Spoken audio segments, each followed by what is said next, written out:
감사합니다. 오늘도 이렇게 예배의 자리 가운데 나오신 우리 모든 성도님들을 진심으로 한 분 한 분 환영하고 축복합니다. 우리 계속해서 이어서 우리 마태복음 말씀 함께 살펴보려고 하는데요.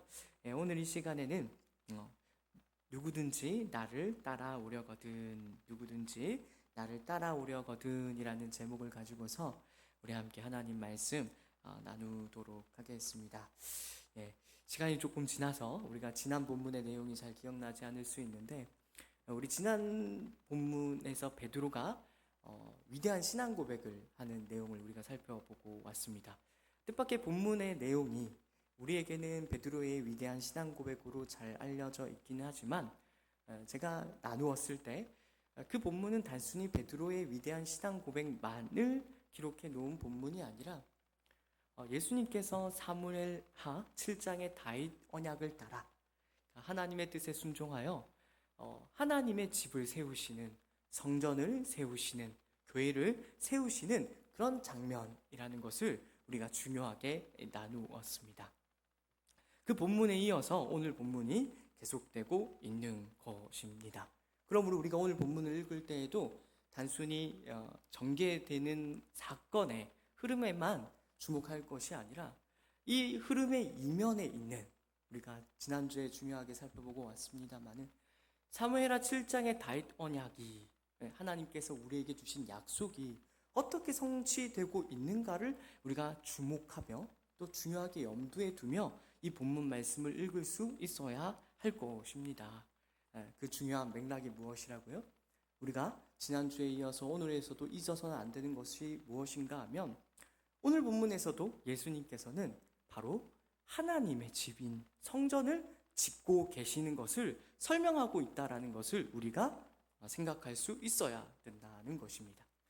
지난주에는 예수님께서 어떤 기초에서 또 어떤 반석에서 그 교회를 세우는가를 잘 설명하고 있는가 하면, 오늘 우리가 읽은 본문에서 예수님께서 설명하시는 것은 이렇게 요약할 수 있을 것입니다. 바로 도대체 성전을 짓는다라는 것이 무엇을 의미하는가, 그리고 그 성전은 도대체 어떻게 지어질 수 있다는 말인가 하는 것을 우리에게 자세히 설명하고 계십니다. 그래서 우리가 이 질문을 염두에 두고 우리가 오늘 본 말씀을 우리가 함께 자세히 살펴보기를 원합니다.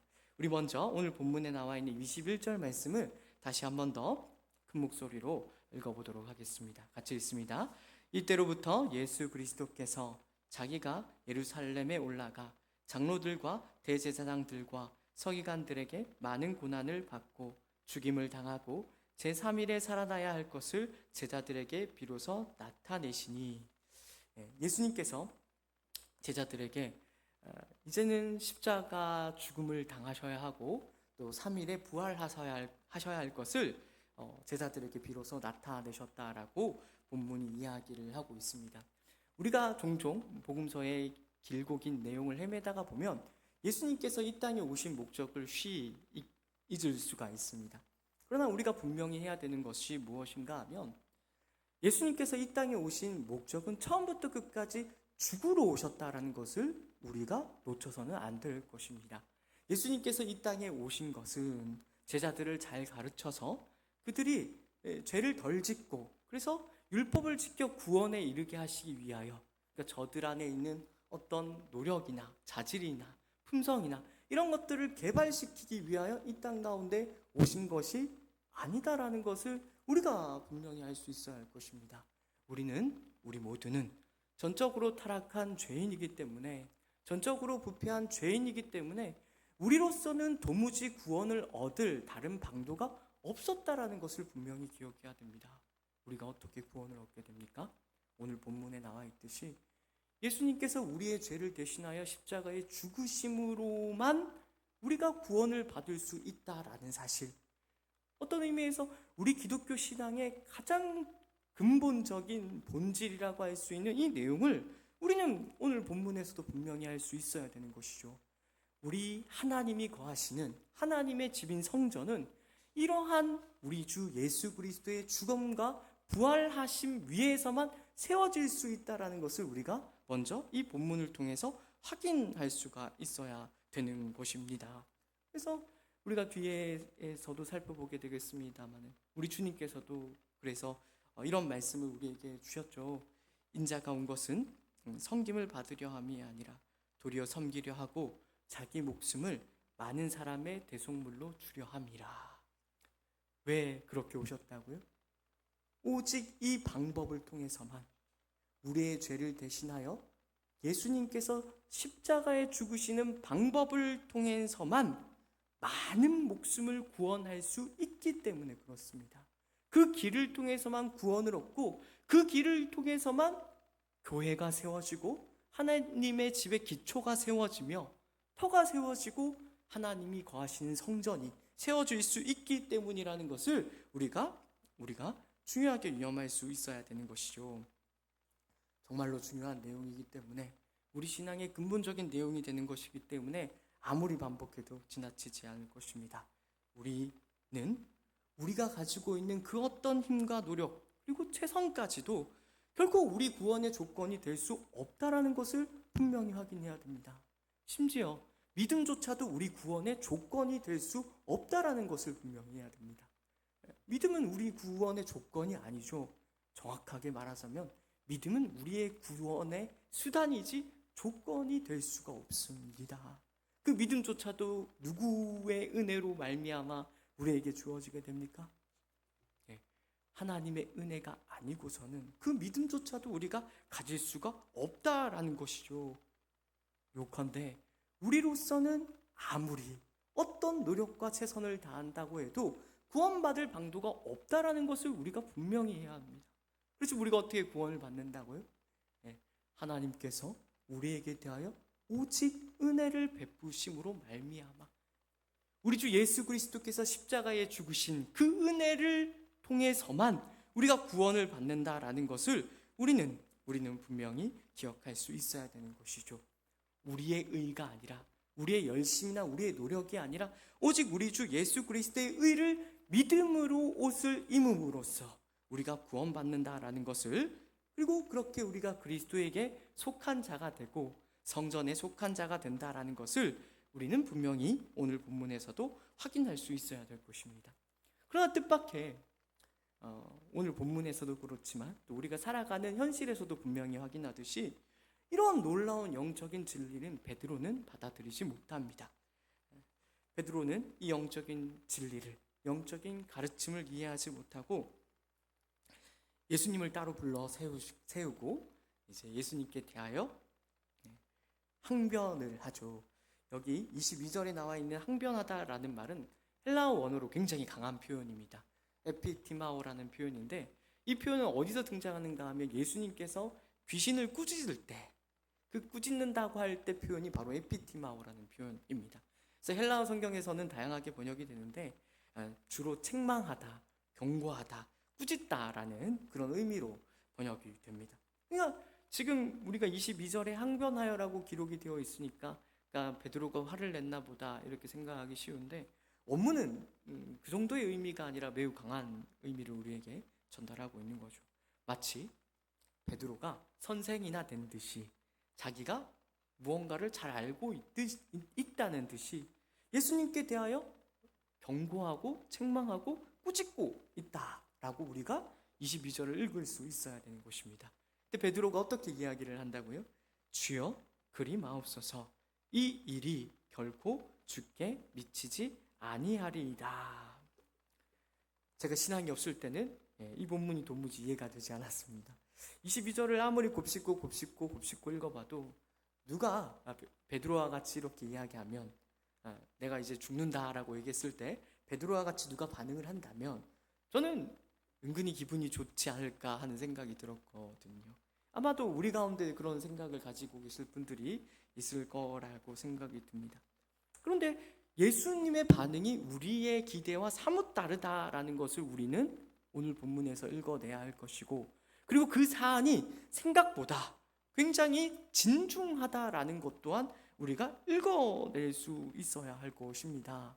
베드로는 도대체 왜 예수님께서 죽으시면 안 된다라고 이야기를 하고 있는 것일까요? 그 동기를, 그 내면의 마음을 우리는 읽어낼 수 있어야 될 것입니다. 베드로는 아마도 예수님께서 자꾸 약한 소리를 하시는 것이 마음에 들지 않았을 것입니다. 베드로가 정말로 위대한 신앙 고백을 했지만 주는 그리스도시요 살아계신 하나님의 아들이시니이다 라는 역사의 길이 남을 만한 정말 유명한 신앙 고백을 했지만, 그럼에도 불구하고 그가 예수님의 메시아 사역에 대하여 온전히 이해하지 못했다라는 것을 우리는 중요하게 생각을 해야 할 것입니다. 왜 베드로가 그런 위대한 신앙 고백을 하면서도 예수님을 책망할 수밖에 없는 자리에 이르게 되었을까요? 그것은 베드로가 생각한 메시아는 정치적이고 군사적인 메시아였기 때문이었을 것입니다. 바로 세상이 기대하는 그런 메시아상을 가지고서 예수님을 향하여 꾸짖고 경고하고 책망을 했다라는 것입니다. 베드로는 내심 고무되어 있었을 것입니다.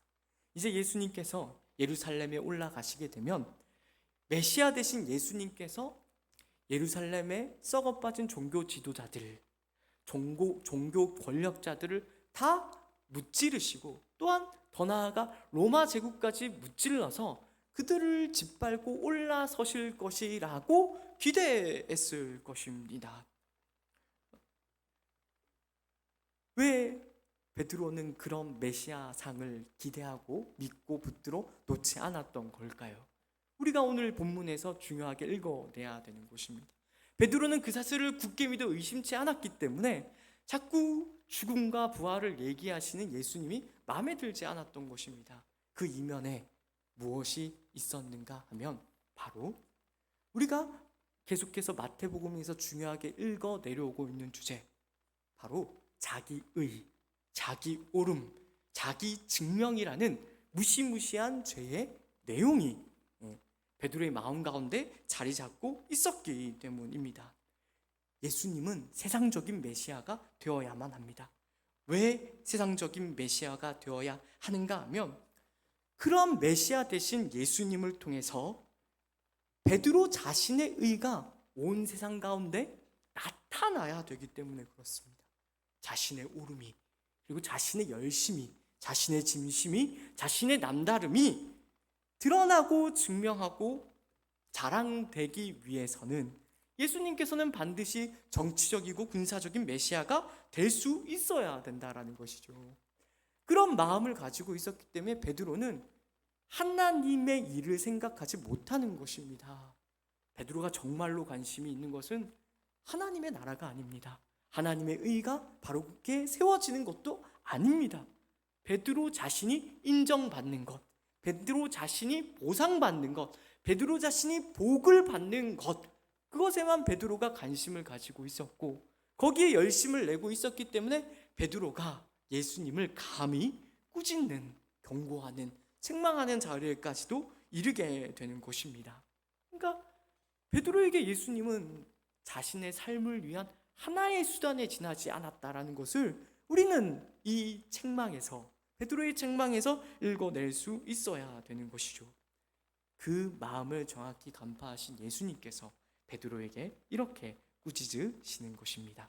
23절 말씀을 우리 다 같이 한 목소리로 읽겠습니다. 예수께서 돌이키시며 베드로에게 이르시되 사탄아 내 뒤로 물러가라. 너는 나를 넘어지게 하는 자로다. 내가 하나님의 일을 생각하지 아니하고 도리어 사람의 일을 생각하는도다 하시고.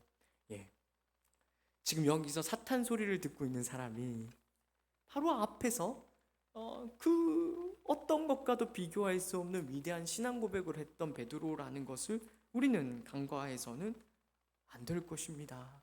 그러나 그 위대한 신앙 고백을 하면서도 베드로는 하나님이 하시고자 하는 일에 대해서는 조금도 생각하지를 못했습니다. 그래서 오늘 본문에서 예수님께 사탄이라는 소리까지 듣게 되는 것이죠. 베드로의 관심은 어디에 있었다고요? 자기의, 자기의 옳음, 자기 자신을 드러내고 증명하는 것. 좀 더 거칠게 얘기하자면 이 세상에서 큰 소리치며 잘 사는 것에 훨씬 더 많은 관심이 있었다라는 것이죠. 베드로는 자신의 열심이, 자신의 진심이, 자신의 충성이 당장 이 땅에서 보상을 받고 또 인정을 받고 싶었다라는 것입니다.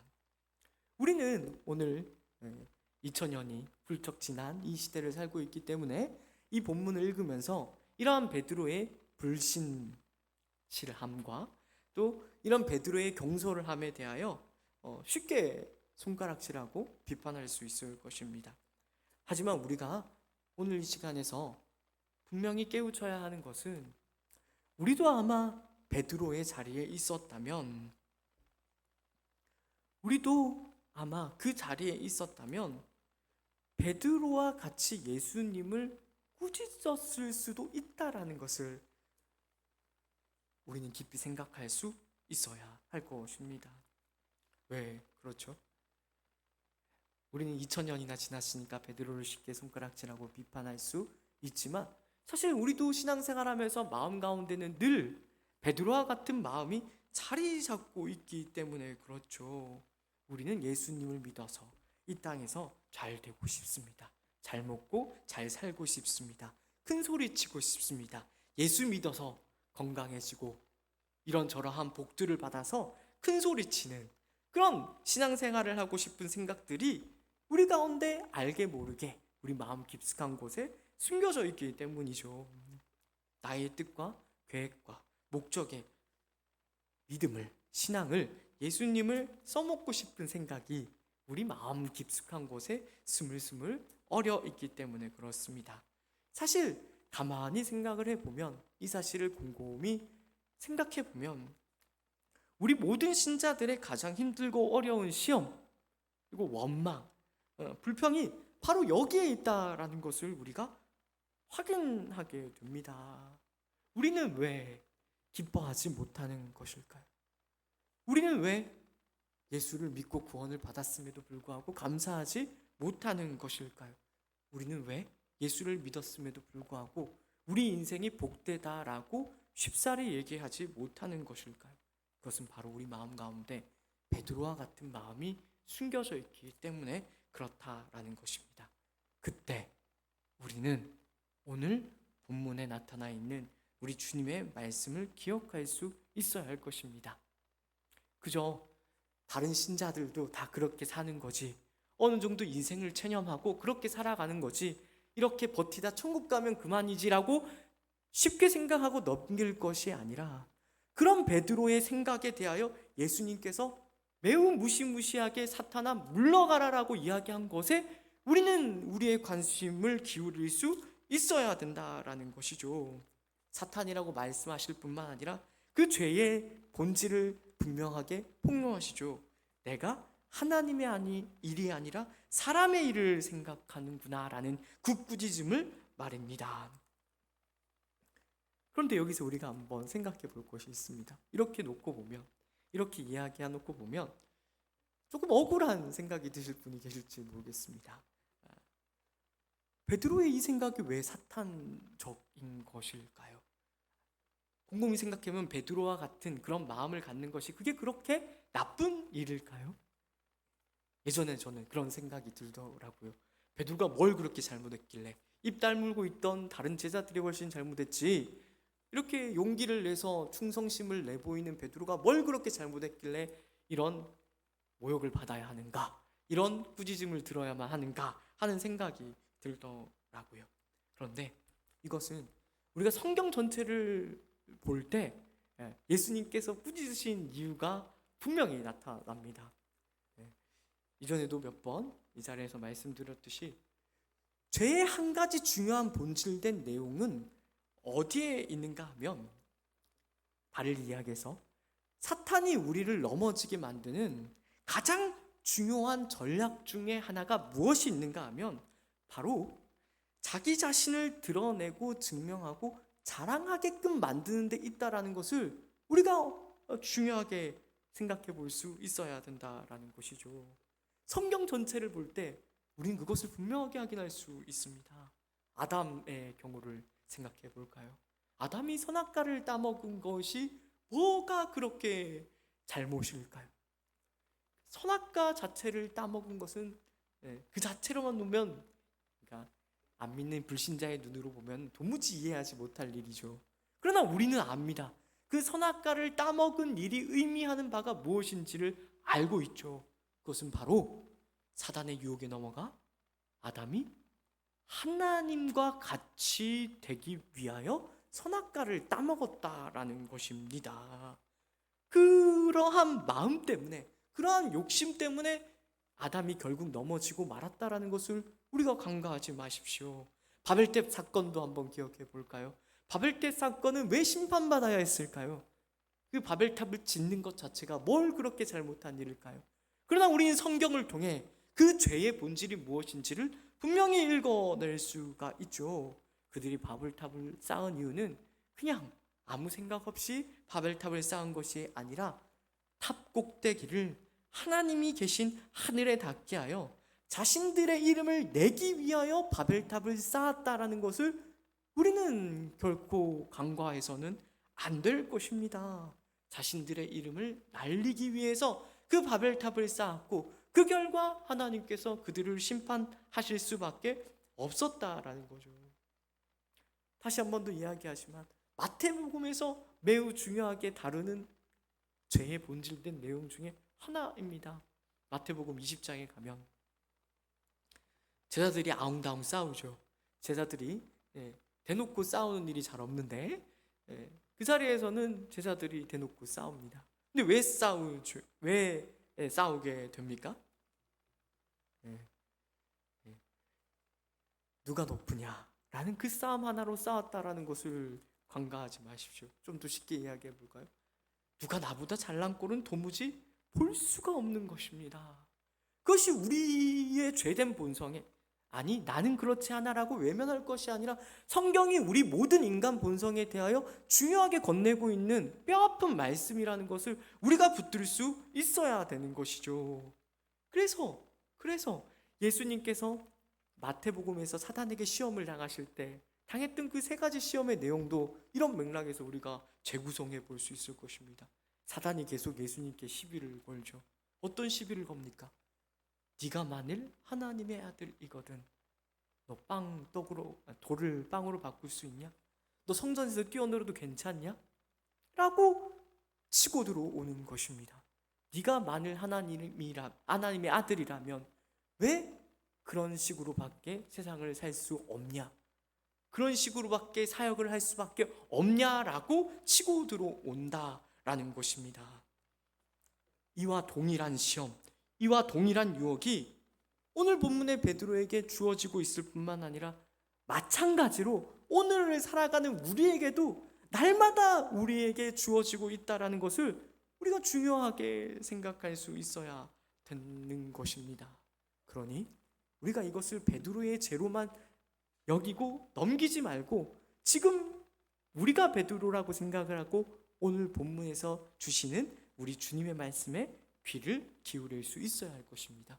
어떤 말씀에 우리가 귀를 기울여야 할까요?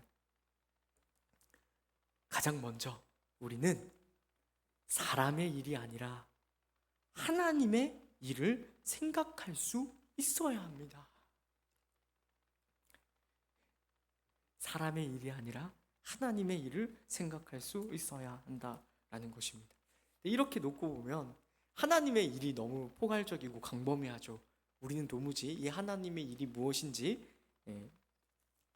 너무 포괄적이어서 우리 삶에 어떻게 적용해야 될지 헤매고는 합니다.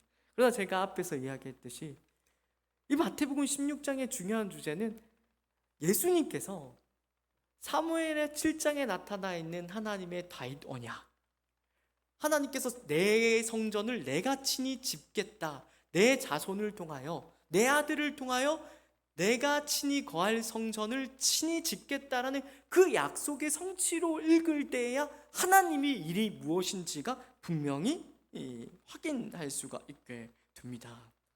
즉 오늘 본문에 나타난 하나님의 일이란 다른 것이 아니라 하나님께서 당신이 친히 거하시는 성전을 직접 세우는 것을 의미하는 것입니다. 다시 한 번 더 말씀드리지만 사무엘 7장에 어떤 약속이 등장한다고요? 하나님께서 친히 다윗이 지은 성전이 아니라 친히 당신이 거하시기 위하여 당신의 씨앗, 당신의 자손을 통하여 지은 성전에 거하시겠노라고 하는 그 약속이 바로 오늘 본문에 등장하는 하나님의 일이라는 것입니다. 그 약속에 따라, 그 다윗 언약에 따라 예수님께서 어떻게 하십니까? 21절이 괜히 나오는 것이 아닙니다. 21절에 예수님의 죽음과 부활이 괜히 따라 나오는 것이 아니라 예수님께서는 그 사무엘하 7장의 다윗 언약을 따라 하나님의 뜻에 순종하여 성전의 모퉁이 돌이 되시는 것입니다.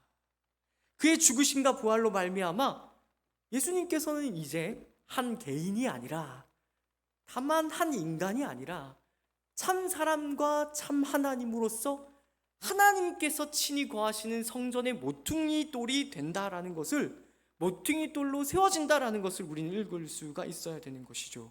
그리고 그 뒤를 따르는 사도와 선지자들은 무엇이 됩니까? 에베소서 2장이 잘 말해주고 있듯이 사도와 선지자들은 그 성전의 터가 됩니다. 사도와 선지자들이 그 성전의 터가 됨으로 말미암아 그들의 증언으로 말미암아 복음이 온 세상에 전파되게 되죠. 그리고 우리는 그 하나님의 은혜로운 부르심을 따라 우리 또한 그 성전의 일부로 부름받는다라는 것을 우리가 기억할 수 있어야 되는 것입니다. 이것이 하나님의 일입니다. 하나님은 여기서 성전을 세우고자, 성전을 짓고자 하신다라는 것을 기억할 수 있어야 되는 거죠. 그래서 우리 모두가 믿음으로 고백하지 않습니까? 우리가 이 자리에 나와 예수 그리스도를 머리라 하는 그분의 몸이 되는 것, 예수 그리스도를 모퉁이 돌로 하는 그분의 성전이 되는 것은 다름 아닌 하나님의 은혜로 말미암아 가능한 것이었다라는 것을 말입니다. 그런데 본문을 잘 읽어보면, 또 성경을 잘 읽어보면 이것만이 전부가 아니다라는 것을 우리가 알게 되죠. 하나님께서는 우리를 단순히 성전의 일부로 부르시는 것이 아닙니다. 에베소서 2장을 우리 함께 좀 살펴보도록 하겠습니다. 에베소서 2장입니다.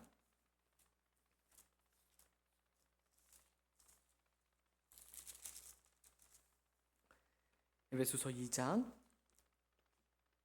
20절부터 22절까지의 말씀을 우리 한번 읽어보도록 하겠습니다. 사도행전 2장 20절부터 22절까지의 말씀입니다. 우리 다 같이 큰 목소리로 읽습니다. 너희는 사도들과 선지자들의 터 위에 세우심을 입은 자라. 그리스도 예수께서 친히 모퉁이 돌이 되셨느니라. 그의 안에서 건물마다 서로 연결하여 주 안에서 성전이 되어가고 너희도 성령 안에서 하나님이 거하실 초소가 되기 위하여 그리스도 예수 안에서 함께 지어져 가느니라. 아멘입니다. 여기 20절을 보게 되면 하나님의 은혜로 말미암아 부르심을 받은 자들이 사도들과 선지자들의 터 위에 세우심을 입었다라고 분명히 이야기를 하고 있습니다. 터 위에 세우심을 입었기 때문에 이제 그들은 하나님의 성전의 일부가 되는 것입니다. 그런데 놀랍게도 21절, 22절 말씀을 꼼꼼히 읽어보면 하나님께서 저들을, 죄인들을 불러 그 성전의 일부가 되게 하는 것으로 그 사역을 마치지 않는다라는 것을 우리는 확인합니다. 21절과 22절에 어떻게 되어 있습니까? 건물마다 서로 연결하여 주 안에서 성전이 되어가고 라고 말을 하고 있습니다. 22절에도 분명히 이야기를 하고 있죠. 그리스도 예수 안에서 함께 지어져 가느니라 라고 이야기를 하고 있는 것입니다. 그러니까 무슨 이야기인가 하면 하나님의 일이란, 하나님께서 우리를 불러 성전으로 만드실 뿐만 아니라, 하나님이 친히 거하시는 성전으로 만들 뿐만 아니라 건물마다 서로 연결하여 주 안에서 성전이 되어가는 일까지도 포함하고 있다라는 것입니다. 그리스도 예수 안에서 성전으로 함께 지어져 가는 그 과정까지도 포함하고 있다라는 것을 우리는 오늘 본문에서 중요하게 확인할 수 있어야 된다라는 것입니다. 이것이 바로 사람의 일이 아니라 하나님의 일을 생각해야 된다는 우리 주님의 말씀의 한 내용일 것입니다. 우리를 성전으로 부르신 주님께서는 또한 우리가 성전답게 빚어져 가도록, 지어져 가도록 부르시고 계신다라는 것을 우리가 중요하게 생각할 수 있어야 된다라는 것입니다. 우리는 이 성전을 짓고자 하시는, 죄인된 우리로 성전을 짓고자 하시는 하나님의 뜻과 계획과 목적에 기꺼이 순종할 수 있어야 될 것입니다. 근데 이렇게 놓고 보면 이 말도 누군가에게는 조금 애매모호하지 않을까 싶은 생각이 듭니다.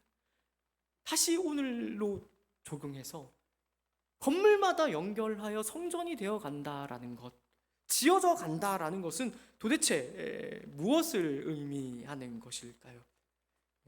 그것은 우리가 성전이 지어지는 방식을 묘사하고 있는 에베소서 2장 말씀을 통해서 분명히 확인하게 됩니다. 거기서 성전이 지어지는 방식을 어떻게 묘사하고 있는가 하면 이렇게 묘사를 합니다. 건물마다 연결이 되어야 한답니다. 사도 바울은 이 건물마다 연결이 되어야 된다는 내용을 그 뒤에서 우리가 좀 더 알아듣기 쉽게 분명하게 이렇게 표현을 해야 됩니다. 표현을 하고 있습니다. 바로 그리스도 예수 안에서 부름받은 우리가 하나가 되어야 한다라는 것입니다. 에베소서 4장 1절에서 4절까지의 말씀입니다. 에베소서 4장 1절에서 4절. 성전으로 지어진다는 것, 성전으로 되어진다는 것이 무엇인지 4장 1절에서 4절 말씀이 우리에게 분명하게 잘 가르치고 있습니다. 우리 다 같이 큰 목소리로 함께 읽습니다. 그러므로 주 안에서 갇힌 내가 너희를 권하노니 너희가 부르심을 받은 일에 합당하게 행하여 모든 겸손과 온유로 하고 오래 참음으로 사랑 가운데서 서로 용납하고 평안에 매는 줄로 성령이 하나 되게 하신 것을 힘써 지키라. 몸이 하나요 성령도 한 분이시니 이와 같이 너희가 부르심의 한 소망 안에서 부르심을 받았느니라. 한 소망 안에서 부르심을 받았는데 그 부르심의 목적이 무엇이라고요? 성령이 하나 되게 하신 것을 우리가 굳게 지키는 것이라고 이야기를 하고 있는 것입니다. 이제 아시겠죠? 하나님의 일이 무엇이라고요? 그리스도 예수 안에 부름받은 모든 자들을 하나 되어 지키는 것입니다. 이것이 우리 신앙생활에 있어서 중요한 한 내용이 반드시 될 수 있어야 되는 것이죠.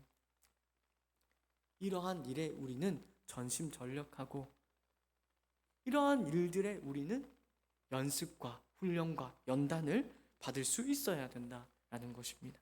그러나 뜻밖의 우리는 이러한 하나님의 일에 관심이 없습니다. 베드로와 마찬가지로 이러한 하나님의 일보다는 내가 드러나고 내가 나타나고 내가 증명되기를 더 많이 바란다라는 것이죠. 분명히 성경은 우리에게 대하여 그리스도 안에서 부름받은 자들과 하나됨을 지키는 일을 그 무엇보다 중요한 일로 우리에게 이야기하고 있음에도 불구하고 우리는 이러한 하나님의 일에 중요하게 생각하지 않고 손을 놓고 있는 것입니다. 여전히 우리의 관심은, 더 많은 관심은 어디에 있다고요? 예수를 믿는다는 신앙 고백 때문에 쉽사리 드러내놓고 얘기하지는 못하지만 세상에 더 많은 관심이 있을 때가 많죠. 그래서 나 하나 이 땅에서 잘 먹고 잘 사는 것, 나 하나에는 우리 가족도 포함될 수 있겠습니다. 남에게 아쉬운 소리 안 하는 것, 자존심 상하지 않는 것, 기껏해야 고난과 어려움이 덜 일어나기만을 바라면서 이 세상의 신앙생활을 정의 내리는 것입니다. 그것이 신앙생활이라고 쉽게 생각을 하는 것이죠. 결코 우리는 그렇게 생각해서는 안 될 것입니다. 이 시간 감히 도전하기로는 이 자리에 오신, 이 자리에서 예배를 드리신 우리 모두가 하나님의 일에 더욱더 큰 관심을 기울일 수 있게 되기를 진심으로 축복합니다. 우리 주님의 음성에 친히 귀를 기울일 수 있게 되기를 진심으로 축복합니다. 무엇을 해야 된다고요? 그리스도 안에서 부름받은 자들과 하나됨을 지키는 일에 전심전력할 수 있어야 됩니다. 서로 사랑하는 일에 더욱 힘쓸 수 있어야 되는 것이죠. 그래서 나중에 이렇게 오늘 본문에서 혼난 베드로가 자신의 편지에서, 자신의 서신에서 이렇게 두 번이나 이 이야기를 합니다. 베드로전서 1장 22절인데요. 너희가 진리를 순종함으로 너희 영혼을 깨끗하게 하여 거짓이 없이 형제를 사랑하기에 이르렀으니 마음으로 뜨겁게 서로 사랑하라. 그 뒤에 4장 8절에서는 이렇게도 이야기합니다. 무엇보다도 뜨겁게 사랑할지니 사랑은 허다한 죄를 덮느니라. 네. 이러한 일들에 우리가 마땅히 전심전력할 수 있어야 된다라는 것입니다. 하지만 우리에게 큰 문제가 있습니다. 당연히 우리가 하나됨을 지켜야 되고 서로 사랑해야 되는데 우리는 우리 자신을 잘 알고 있잖아요. 예수를 믿어 신자된 삶을 살고 있지만 여전히 우리 마음 가운데는 죄인된 본성이 이글이글 거리고 있다는 것, 죄의 쓴뿌리가 뿌리 깊게 자리 잡고 있다는 것을 압니다. 그렇다면 우리가 어떻게 서로를 사랑할 수 있을까요? 바로 그와 같은 연습과 훈련에 대하여 예수님께서 오늘 본문 말씀에서 구체적인 지침을 이렇게 주고 계신 것입니다. 바로 마태복음 16장 24절 말씀이죠. 오늘 말씀의 제목으로도 제가 삼았는데 마땅히 우리가 날마다 기억하고 되새겨야 하는 중요한 진리, 중요한 말씀이라고 생각합니다. 다 같이 한번 읽어볼까요? 이에 예수께서 제자들에게 이르시되 누구든지 나를 따라오려거든 자기를 부인하고 자기 십자가를 지고 나를 따를 것이니라. 아멘입니다. 여기서 우리가 잘 생각을 해야 되는 것이 무엇인가 하면 예수님을 따르는 삶, 자기를 부인하는 것, 자기 십자가를 지는 것이 나의 의와 나의 옳음과 나의 남다름을 증명하는 방법으로서 등장하고 있지 않다라는 것을 기억해야 된다라는 것입니다. 예수님의 십자가를 생각해 볼 수 있기를 바랍니다. 예수님의 십자가는 왜 세워진 것일까요? 예수님께서는 왜 십자가에 죽으신 것일까요? 자신의 의, 자신의 옳음, 자신의 남다름을 증명하기 위해 그 십자가를 지신 것일까요? 결국 그렇지 않다라는 것을 알고 있습니다. 우리를 향한 사랑 때문에 예수님께서는 그 십자가의 순환을 기꺼이 짊어지셨다라는 것을 우리가 생각할 수 있어야 되는 것이죠. 그것을 염두에 둔다면 이 마태복음 16장 14절의 이 말씀도 그런 맥락에서 이해할 수 있어야 됩니다. 이것은 나 잘났다를 증명하기 위하여 자기 자신을 부인하라는 말이 아닙니다. 내가 남다르다는 것을 증명하기 위하여 자기 십자가를 지라는 말씀이 아니라 남을 위하여 내가 죽을 수 있어야 된다라는 그런 말씀을 우리에게 주고 계신 것입니다. 이것이 우리의 삶의 기본적인 자세요, 태도가 될 때 우리는 성전으로 지어져 갈 수 있게 되는 것입니다. 놀랍게도 흥미롭게도 마태복음과 달리 누가복음에는 오늘 말씀에 없는 한 단어가 더 붙어 있습니다. 우리가 생각했을 때는 끔찍이 싫을 단어인데 그것이 무엇인가 하면 바로 날마다입니다. 또 우리에게 이르시되 아무든지 나를 따라오려거든 자기를 부인하고 날마다 자기 십자가를 지고 나를 따를 것이니라. 우리는 이러한 예수님의 말씀을 우리의 죄인된 본성 앞에 갖다 드릴 수 있어야 할 것입니다. 우리 이 말씀을 어금니를 꽉 깨물고 되새기며 우리 모든 삶의 순간순간에 적용할 수 있어야 되는 것이죠. 어떤 의미에서 이러한 삶의 태도 자세는 당연한 것이라 할 수 있습니다. 우리가 예수님을 다른 이름으로 어떻게 부르죠? 주님이라고 부릅니다. 그러니까 우리가 주님이라고 고백을 하는데 주님의 의미가 무엇입니까? 우리는 종이고 그분은 우리의 주인이라는 그런 뜻이시지 않습니까? 물론 거기에 여호와 대신 하나님이라는 뜻도 당연히 담겨 있지만 주님이라는, 주인이라는 그 뜻의 연장선상에 있을 것입니다. 주님이 우리의 주님이기 때문에 당연히 우리는 우리의 무엇을 꺾어야 하겠습니까? 우리의 뜻과 우리의 계획과 우리의 목표를 꺾을 수 있어야 할 것입니다. 우리의 전 삶을 무엇에 바쳐야 하겠습니까? 우리 주님의 뜻과 계획과 목적에 맡기고 거기에 순종할 수 있어야 되는 것이죠. 우리는 일의 성패를 가름짓는 존재로 부름받는 것이 아니라 하나님이 하시고자 하는 일에 쓰임받는 자들로서 부름받고 있다라는 것을 잊지 마십시오. 이것을 좀 더 구체적으로 이렇게도 말해볼 수 있을 것입니다. 하나님께서 살게 하시는 오늘을 사십시오. 그것이 자기를 부인하고 자기 십자가를 지는 삶의 한 방법입니다.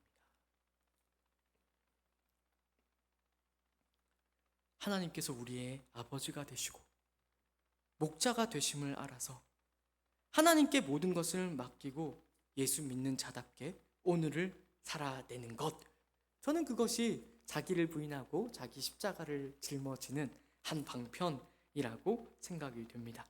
우리가 인생을 살아가다가 보면 마음에 안 드는 많은 경우를 만나게 되죠. 그때 우리는 어떻게 합니까? 아니, 우리가 아니라 세상 사람들은 어떻게 합니까?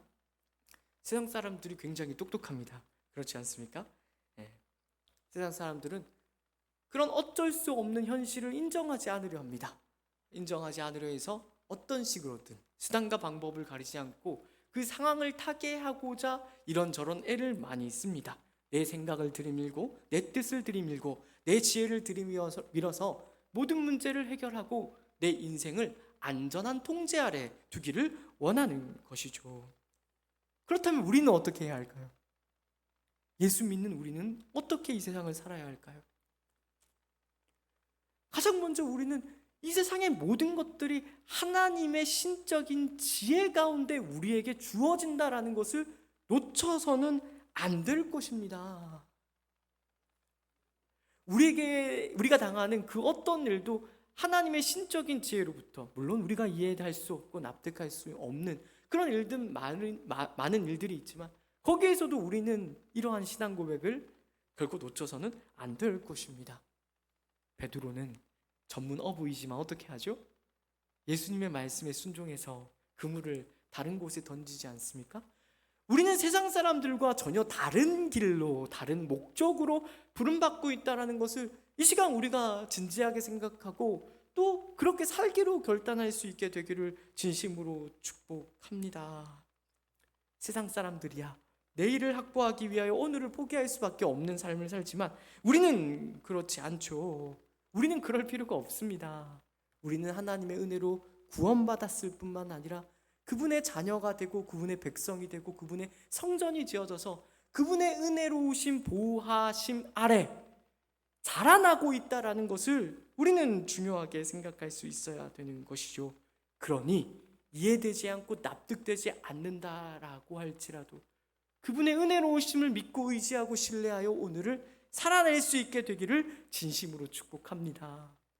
믿음만 가지고 있으면, 위대한 믿음만 가지고 있으면 어떤 일이든지 해결될 수 있다라는 이야기라는 것이 아니라 우리의 모든 인생 가운데는 하나님의 신적인 지혜가 있어서 우리를 키워내기 위하여 이해되지 않고 납득되지 않고 기가 막히고 코가 막히는 그런 많은 일들이 우리 인생 가운데 있음을 감수해달라는 그런 말씀을 드리고 있는 것입니다.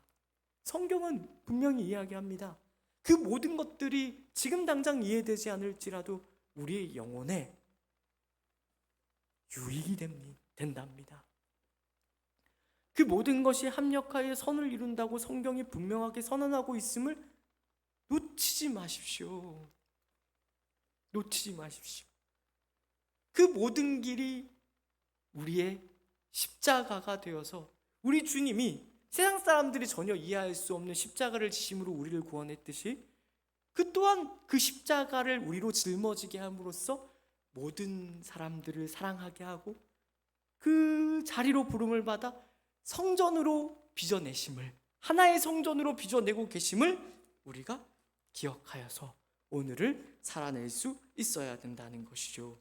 이런 의미에서 제가 종종 하는 이야기가 있습니다. 우리가 신앙생활과 경건에 있어서는 조금 억울한 것이 큰 도움이 됩니다. 내 뜻대로 되지 않고 내 생각대로 되지 않는다는 것이 오히려 우리 신앙생활과 경건에 큰 도움이 될 수 있다는 것을 간과하지 않으시기를 진심으로 축복합니다.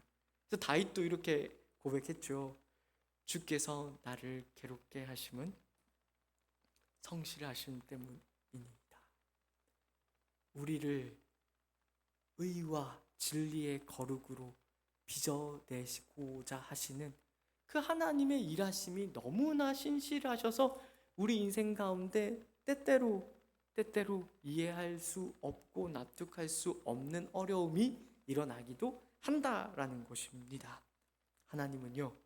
우리 하나님은요, 오늘도 부지런히 우리를 성전으로 짓고자 하십니다. 바로 이러한 목적을 위해서 이 세상이 주어지고 오늘 하루가 우리에게 주어졌다라는 것을 잊지 마십시오. 잊으시면 안 됩니다. 그것을 위하여 하나님께서는 오늘도 우리를 훈련시키시며 연단시키고 계십니다.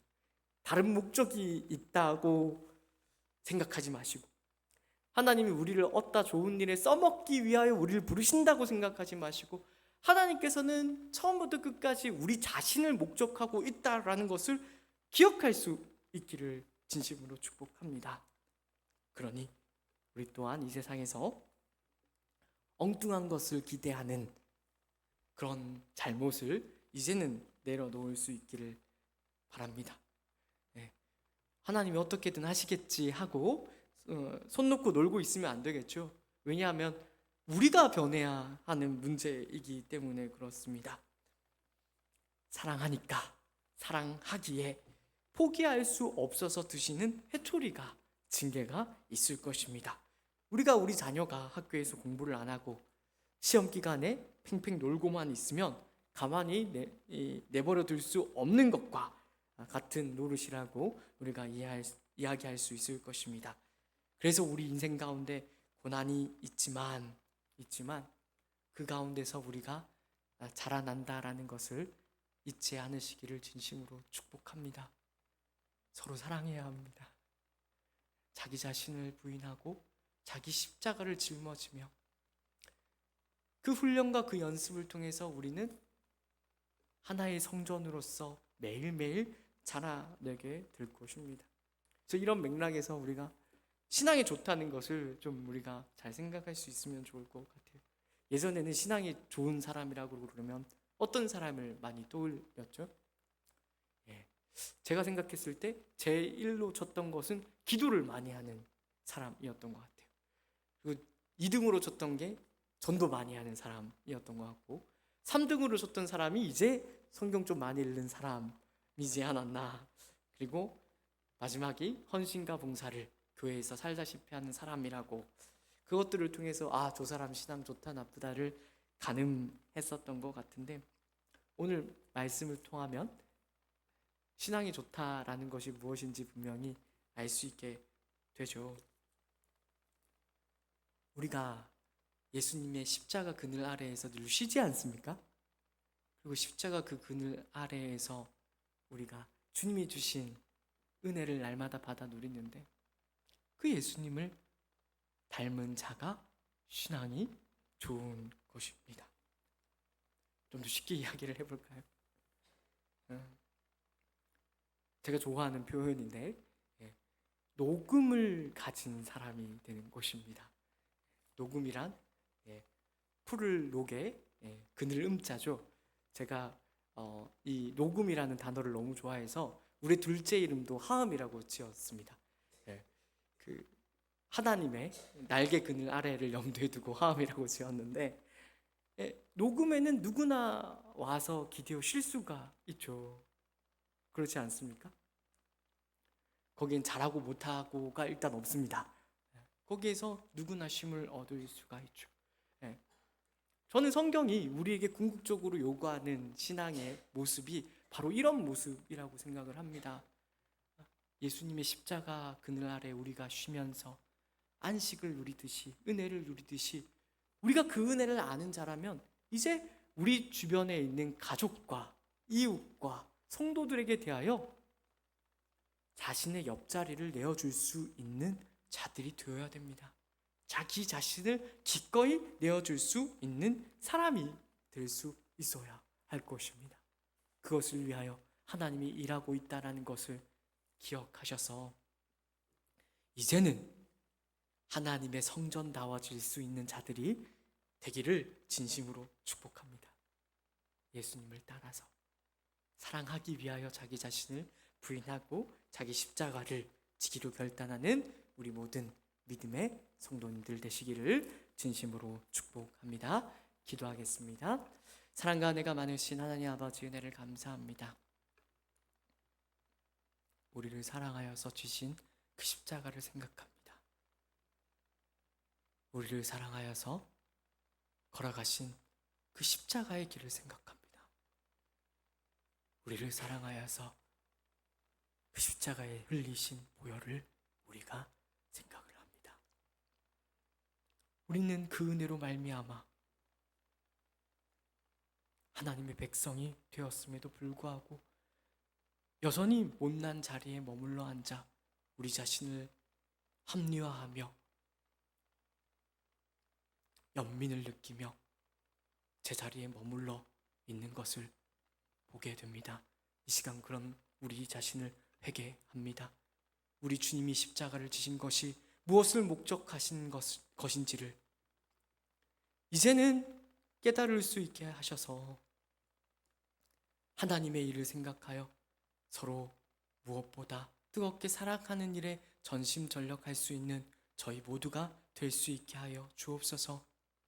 나를 드러내는 것이 아니라, 나를 증명하는 것이 아니라, 나를 자랑하는 것이 아니라 우리 주님이 하나님의 아들이심에도 불구하고 우리를 위하여 도살장으로 끌려가는 어린 양과 같이 잠잠했던 것처럼 우리도 우리의 이웃을 사랑하기 위하여 자기 자신을 부인하고 십자가를 기꺼이 짊어질 수 있게 하여 주옵소서. 그 훈련, 그 연습하여 예수 그리스도를 닮아 하나님의 영광을 이 어두운 세상 가운데 밝히 드러내고 증거하는 우리 모든 주의 백성, 주의 성전이 되게 하여 주옵소서. 우리 주 예수 그리스도의 이름으로 기도드립니다. 아멘. 지금은 우리 주 예수 그리스도의 은혜와 하나님 아버지의 놀라우신 사랑하심과 성령 하나님의 위로 인도 교통 충만하심의 역사가 이제로부터 하나님의 일, 성전으로 지어져 가는 일에 전심전력하여 무엇보다 우리 주변의 가족과 이웃과 성도를 뜨겁게 사랑하기로 결단하는 모든 주의 백성들 위해 이제로부터 영원까지 함께 있을지어다. 아멘.